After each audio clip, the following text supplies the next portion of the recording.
C'est en 1855 qu'Alphonse Poitevin, ingénieur chimiste français, invente ce procédé qu'on qualifie de pigmentaire parce que basé sur l'association d'un pigment et d'une solution photosensible. Il imagine cette technique en s'inspirant à la fois des expériences du savant écossais Mungo Ponton, qui découvrait en 1839 la photosensibilité des sels de bichromate, et des travaux de William Henry Fox Talbot en 1852. Au départ trop contrasté, il a été amélioré par John Poncy en 1858, puis remis à la mode par le photographe Robert de Mackie, fervent adepte et auteur d'un ouvrage sur ce procédé paru en 1898. Séduit par l'aspect du fusain, de la sanguine ou du lavis que prennent les photographies ainsi traitées, les photographes dits pictorialistes, qui cherchent à obtenir des images proches de la peinture, en font grand usage jusque vers 1930. Ce procédé permet de réaliser une image en couleur selon le principe de la quadrichromie appliquée dans l'imprimerie. 3 films noir-blanc sont chacun exposés à travers un filtre différent, un rouge, un bleu et un vert. Un 4e film est exposé à travers un filtre jaune, il est destiné au noir de l'image.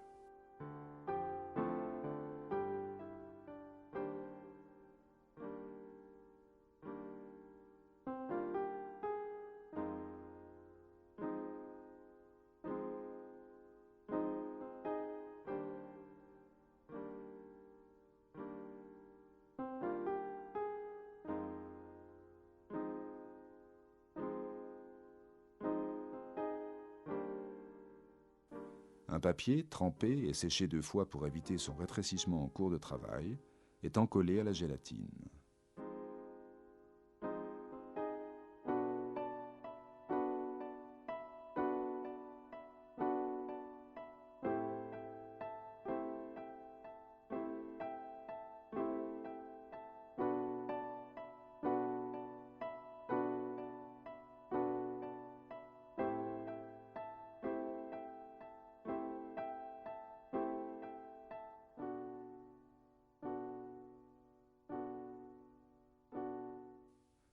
On mélange la gomme arabique, un pigment cyan, cyan est le nom d'un bleu particulier utilisé en imprimerie, et le bichromate de potassium.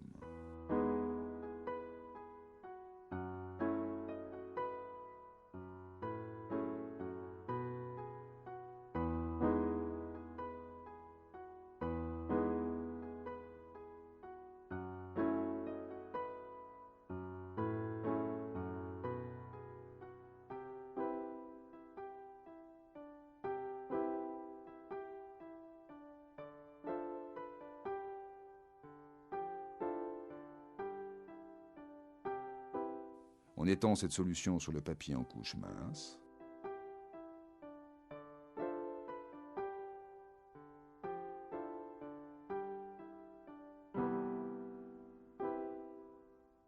Le papier est ensuite séché. L'insolation se fait en châssis-presse en utilisant le négatif exposé à travers le filtre rouge.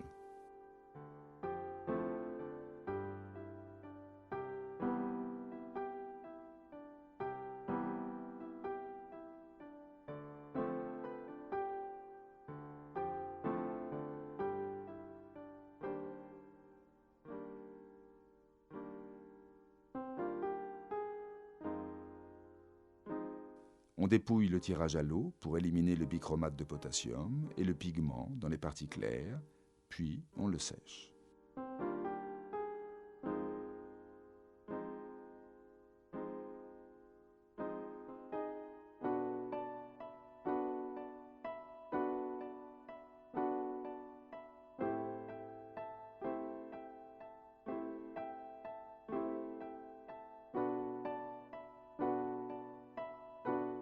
Le tirage est alors enduit d'une 2e couche de solution bichromatée teintée en jaune, destinée à l'insolation du négatif exposé à travers le filtre bleu.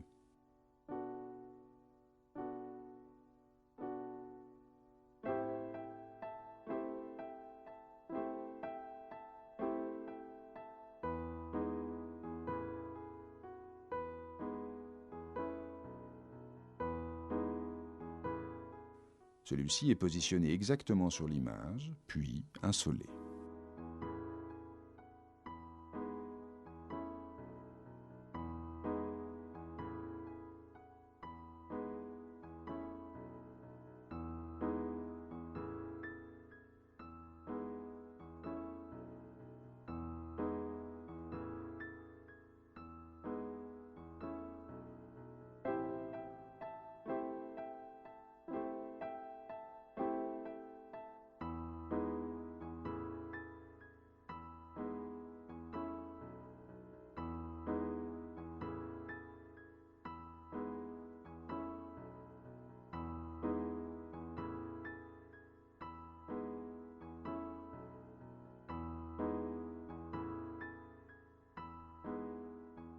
On dépouille à nouveau le tirage à l'eau, puis on le sèche.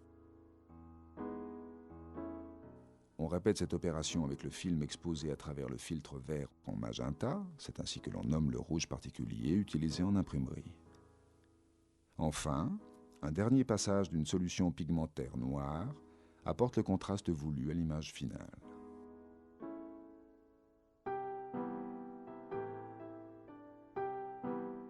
À la première étape, le cyan s'est déposé sur le papier.